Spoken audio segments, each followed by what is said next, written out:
మన దేశంలో చేపల వ్యాపారం మరియు ఎగుమతులు పూర్తిగా మన ఆక్వా రైతులపైనే ఆధారపడి ఉంటాయి. మార్కెట్కు సరఫరా చేసే చేపల నాణ్యత, సైజు, ఆరోగ్యం ఎంతో ముఖ్యం. రైతులు నేరుగా మార్కెట్లు, రెస్టారెంట్లు, పెద్ద స్టోర్లు, ఆన్లైన్ ప్లాట్ఫామ్స్ ద్వారా అమ్మకాలు చేయడం ద్వారా మంచి ఆదాయం పొందుతున్నారు. ప్రత్యేకంగా మృగశిర పండుగ నాడు చేపలకు భారీ డిమాండ్ ఉంటుంది. ఆ రోజు తెలంగాణ, ఆంధ్రప్రదేశ్ రాష్ట్రాలలో చేపల అమ్మకాలు సాధారణం కంటే 30-40% ఎక్కువగా ఉంటాయి. మరియు మృగశిర పండగ సందర్భంగా చిన్న చేపలను ప్రసాదంగా తీసుకుంటారు.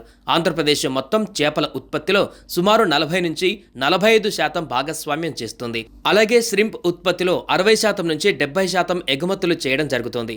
తెలంగాణ 5-8% ఎగుమతులతో ప్రతి సంవత్సరం 1.5-2 లక్షల మెట్రిక్ టన్నుల తాజా నీటి చేపలను ఉత్పత్తి చేస్తుంది. ఈ చేపల వ్యాపారం రైతులకు ఆదాయం ఇచ్చేసరికి దేశ ఆర్థిక వ్యవస్థలో కూడా ముఖ్య పాత్ర పోషిస్తుంది.